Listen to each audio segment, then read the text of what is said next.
가까운 지인과 교인들끼리 주고받는 SNS 정보 가운데 종말에 관한 내용이 담긴 사례가 많아지고 있습니다. 신앙이 좋은 지인을 통해 전달받았더라도 종말론에 관한 정보라면 신중히 내용을 따져볼 필요가 있습니다. 나눔교회 조영민 목사를 통해 올바른 종말론에 대해 들어봤습니다. 네, 목사님 안녕하세요. 네, 안녕하세요. 최근에 한 이단 전문 매체가 주최한 세미나에서 올바른 종말론에 대해서 강의하셨어요. 네. 우리가 종말론에 대해서는 자주 듣긴 하지만 이걸 가르치는 거는 뭐 쉬운 일은 아닐 것 같은데 어떤 계기가 있으셔서 강의에 나서게 되셨나요? 제가 이제 청년 사역을 한 12년 정도 했었고요. 이제 그 청년 사역을 하던 중에 이렇게 청년들이 이단에 이렇게 영향을 받고 또 그것과 관련해 가지고 굉장히 고통스러워하는 청년들을 많이 만났습니다. 그러면서 어떻게 좀 도울 수 있을까라고 생각을 하다가 저 역시 종말에 대해서 잘 정리가 되지 않았고 계시록이나 다니엘서 이런 묵시와 관련돼서 준비가 안 돼 있구나라는 생각을 하게 돼서요. 그때 좀 집중적으로 좀 공부를 하고 그때 이단의 교리에 대해서 바르게 가르치는 게 어떤 걸까 이런 것들을 좀 정리해 보는 시간들을 가졌습니다. 그런 다음에 세월이 좀 많이 지났고요.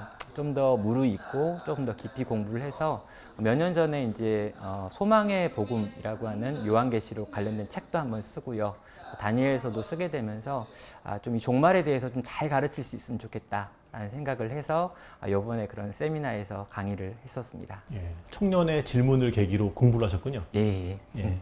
그 예전에는 교회 안에서 다들 종말론에 대해서 자주 들었던 기억이 있을 것 같아요. 근데 요즘에는 교회보다는 SNS들을 통해서 종말론에 대해서 이야기를 자주 접하게 되거든요. 네. 왜 이런 현상이 나타난다고 보세요? 아마도 저는 이제 92년도에 다미성교회라고 하는 단체에서 아주 잘못된 종말론, 시한부 종말론을 가지고 아주 큰 무리를 일으켰기 때문에 전통교회에서 종말에 대해서 가르치는 것에 대해서 굉장히 어려워하게 됐다라는 생각을 갖게 됩니다. 그래서 전통교회에서는 종말론은 다루지 않는 것, 계시록은 다루지 않는 것, 다니엘서의 후반부는 다루지 않는 것을 약간 이제 암묵적으로 그렇게 결정을 한 것 같고요. 또 이제 이단적인 교회나 이단적인 단체들에서도 예전에는 교회에 와서 그런 것들을 가르쳤는데 이제는 그냥 교회라고 하는 곳이 굉장히 책임져야 될 것이 많다 보니까 SNS나 또 이렇게 동영상을 가지고 영향을 미치는 방법을 선택한 것 같고요. 최근에 이제 우리가 이제 코로나라 이런 상황들 발생을 하면서 또 지구 기후들 이런 것들을 보면서 사람들이 가지고 있는 기본적인 불안감이 커지고 있으니까 이 종말론이 굉장히 장사가 되는 콘텐츠 중에 하나가 됐다라는 생각을 하게 됐고요. 그래서 이렇게 더 많이 발생하고 있지 않나라는 생각을 하게 됩니다. 예. 그런데 이제 교인들 사이에 유통되는 SNS에 유통되는 이제 이 종말론에 대한 정보들이 과연 올바른 내용인가는 궁금하거든요. 목사님이 좀 보셨을 때는 어떤가요? 대부분 다 불건전한 방법으로 종말을 설명하는 거다라고 생각을 합니다. 여러 가지 종말론은 있어요. 근데 가장 대표적인 게 시한부 종말론, 언제 어느 때 지구가 이렇게 될 것이다 라고 하는 거고요. 또 그와 비슷한데 약간 다른 게 조건부 종말론이 있습니다. 이러이러한 조건들이 채워졌기 때문에 이제 곧 종말이다 라고 이야기하는 건데요. 이 두 가지 가장 대표적으로 잘못된 종말론들의 공통점은 한 가지예요. 이걸 통해서 이 두려움을 만들어내고 공포심을 조장하고요. 그래서 이 현실로부터 떠나서 이 종말을 가르치는 사람들을 쫓아오라라고 하는 메시지가 반드시 있습니다. 그래서 이 종말론을 가르치는 우리 단체에만 구원이 있기에 이 단체로 오고 이 단체의 가르침을 따라야 한다라고 하는 것으로 연결되어진다는 것에 있어서는 동일하다는 거죠. 오늘이라고 하는 현실을 정말 충실하지 못하게 만드는 것, 이게 공통점이고 이런 거가 요즘 굉장히 많이 이렇게 퍼지고 있다라는 생각을 하면서 바른 종말론에 대해서 가르치는 그런 영상을 보기는 거의 어렵고요. 대부분 다 이런 문제성을 가지고 있다라고 생각됩니다. SNS에 유통되는 종말론에 관한 정보들 가운데서 대표적으로 좀 교인들이 잘못 알고 있는 것들이 있다면 몇 가지 사례를 좀 소개해 주실 수 있을까요? 그러니까 이게 대부분 이단들이 가지고 있는 특징이기도 하거든요. 그래서 어느 이렇게 장소로 피해야 된다, 뭐 이런 이야기도 나오는 영상들이 있고요. 한국은 이제 곧 전쟁이 터지니까 한국을 떠나야 한다라고 이야기하기도 하고요. 그리고 지금이 말세기 때문에 우리가 열심히 기도의 자리로 모여야 된다라고 이야기하면서 어떤 특정한 기도회, 특정한 모임 안에만 구원이 있는 것처럼 가르치는 이런 모습도 있더라고요.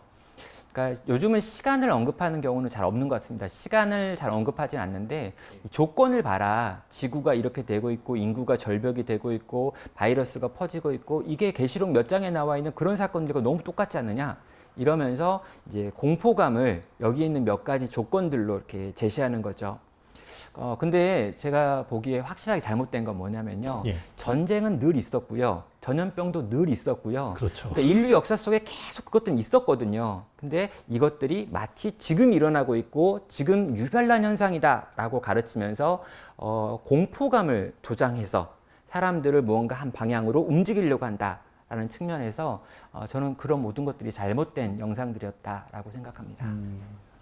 그 사람들이 살아가는 이 세계에서 전쟁이 늘 있었고 이런 네. 표현 말씀 들어보면은 이 종말론도 시대에 따라 계속 있어 왔었을 것 같아요. 네, 그렇죠. 그러니까 예수님이 부활하시고 승천하신 다음에 한 30년 지난 다음에 데살로니가 교회나 이런 교회들에서 똑같은 문제가 발생하거든요. 그러니까 예수님 시절에도 계속 종말의 이야기가 있었고요.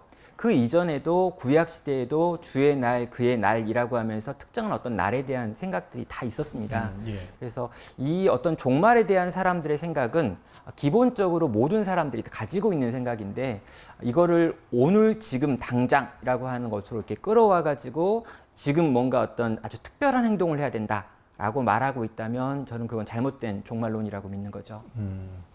그런데 문제는 예. 이제 말씀하셨던 그런 잘못된 종말론의 내용들이 가까운 교인들로부터 전달이 된단 말이죠. 근데 전달해 주시는 분이 신앙이 아주 좋으신 분이면 예. 이 받아들이는 분의 입장에서도 아 정말 좋은 내용인가 보다라고 수용을 그대로 할 수도 있는 문제가 있을 것 같아요. 네. 어떻게 생각하세요? 저는 여기서 좀 구분을 해야 된다고 생각해요. 어떤 거냐면 그 사람이 좋은 사람이라는 것과 그 사람이 옳은 말을 하고 있다라고 하는 걸 좀 이렇게 나눠야 합니다.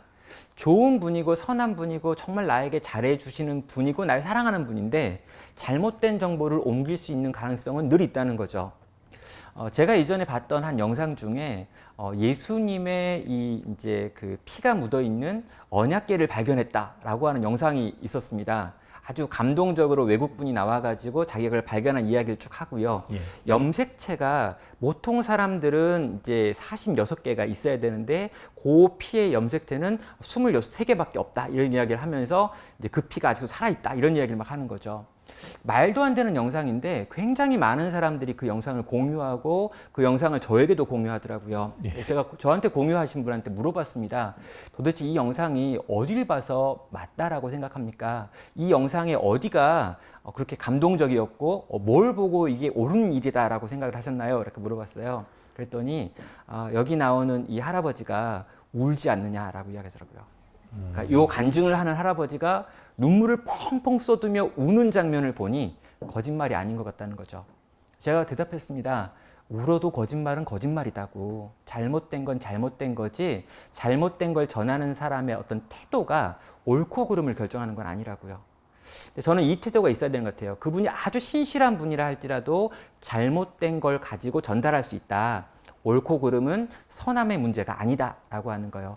말씀을 가지고 그 기준을 가지고 분별해야 될 것들은 분별해야지 무조건 수용하지 않았으면 좋겠다라고 권해드립니다. 예. 그렇다면 누군가로부터 전달받은 그 종말론에 관한 정보가 네. 정말 이렇게 믿을 만한 것인지 이걸 판단할 수 있는 개개인마다 기준이 좀 확고해야 될 텐데 어떤 기준을 삼고 있으면 될까요? 네. 일단 개인이 이걸 다 구분하기는 쉽진 않을 것 같아요. 그래서 아주 큰 원칙만 좀 말씀을 드린다면 이 이야기가 나에게 공포와 두려움을 준다. 그리고 현실로부터 도피하여 어떤 다른 곳을 향해 움직이게 만들려고 한다. 라고 하면 이건 잘못된 종말론일 가능성이 큽니다. 반대로요. 우리가 바른 종말에 대해서 들으면 어떻게 반응하냐면요. 기쁨과 감격과 감사가 있는 거죠. 우리 주님이 재림하신다는 거거든요. 그리고 그분이 우리를 판단하시고 판결하셔서 가장 좋은 것으로 우리를 인도하신다. 그걸 신학적 용어는 영화롭게 하신다라고 하는 거예요. 지난번 제가 참여했던 그 종말론 세미나 주제도 영광스러운 종말이었거든요. 종말은 영광스럽고 기쁘고 감사한 건데 이걸 가지고 두려움을 만든다? 그럼 잘못된 것이라고 좀 보시면 되겠고요. 또 이런 영광스러운 종말에 대한 소망이 있는 사람들은 오늘을 충성되게 삽니다. 그런데 이 오늘이라고 하는 현실로부터 도피하게 만든다? 이건 잘못됐다는 거죠. 두 가지 기준, 이것이 우리에게 기쁨과 감격을 주는가, 이것이 현실을 긍정하게 만드는가, 요걸 가지고 한번 개인적으로 판단해 보셔도 좋겠습니다. 그 혹시 이제 종말론에 관한 내용을 접하다 보면 네. 내가 제대로 된 종말론 한번 공부하고 싶다 하시는 분들도 있을 수 있거든요. 네. 이런 분들은 어떤 방법을 통하면은 그 왜곡된 정보가 아닌 바른 정보를 얻을 수 있을까요? 네. 기본적으로 이제 건강한 신학교를 졸업하신 분들은 성경적 종말론이 어떤 건지에 대해서 배울 수 있습니다. 그래서 여러분이 다니고 계시는 그 교회 담당하시는 목사님 또 담임 목사님에게 이런 부분들을 물어보았을 때 대부분 바른 방식으로 가르쳐 주실 거라고 생각을 해요. 근데 또 어떤 경우에는 좀 이상하다.